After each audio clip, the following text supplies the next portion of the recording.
The case of 11-month-old Charlie Gard puts a confusing medical situation into the international spotlight. But for one man, personal experiences have prepared him to help the Gard family navigate through this time.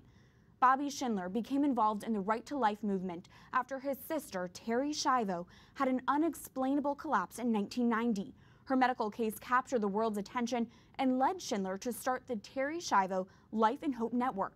That story is this week's Pro-Life Focus. I always remember having a great sense of humor. She had a real devotion, a real love for animals. She wanted to be a veterinarian. She wanted to work at a zoo. Bobby Schindler describes the sister he knew before the world met her. Teresa Marie Schindler, or Terri as she was so often called, was born on December 3, 1963. She would go on to marry a man named Michael Schiavo and move from Pennsylvania to the Sunshine State of Florida.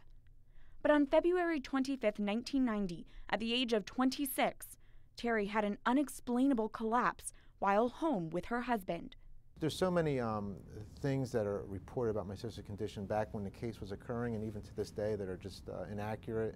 No diagnosis has ever been made, but medical records indicate Terri suffered a brain injury caused by oxygenation starvation to the brain. She was not in a coma, not brain dead. She was not hooked up to machines. She was simply needed food, and she had, because of her brain injury that she experienced, she had difficulty swallowing and therefore needed a feeding tube in order to get her food and hydration. That was the only thing my sister needed to live.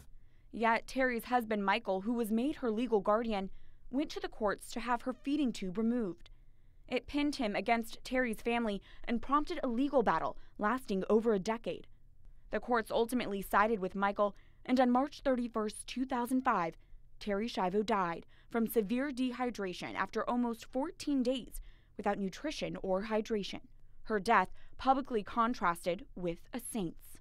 I know a lot of people were watching what was happening back then, and John Paul was dying during that period, but he was given a feeding tube the day Terri died. So on March 31st, the day Terri passed away, Pope John was given a feeding tube that extended his life for two more days. But he died of natural causes, and really I think showed the world how you should be treated with the value and dignity, as in contrast to the way Terri was treated in such an undignified and inhumane way.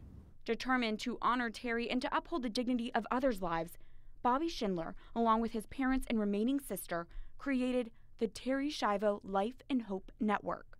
We're in place to advocate for these families and try to provide them the treatment that they're asking for their loved ones. The network serves the medically vulnerable persons by providing legal counseling and support. Schindler says it's a growing necessity in today's world. We're seeing more and more kind of the shift that's occurring where the physicians, ethics committees, and other people at the hospitals are now in positions to make treatment decisions for loved ones rather than parents. More than anything today, because of what's happening in our healthcare system, that you need to find a strong advocate that you would appoint if you are ever in a position where you lost your capacity to make decisions or you're incapacitated. Terri Schiavo's medical case launched Bobby Schindler on an unexpected advocacy journey. But it's a journey, Schindler says, that ultimately led him back to the Catholic Church. And for that, he thanks his big sister. I think it was just the outpouring of prayers that people kept, they were contacting us and letting us know that they weren't only praying for Terri, but they're also praying for my family. I guess they recognized what we were going through trying to defend her. So I think it was through these prayers that just helped me and brought me back to Christ and brought me back to my faith. And I often say when I speak, all this effort to save Terri, and it seems to me that she did her best to try and save me. So. If you or someone in your family is in need of Bobby Schindler's services, the Terri Schiavo Life and Hope Network has a 24/7 national crisis lifeline. Simply call 1-855-300-HOPE. That's 1-855-300-HOPE.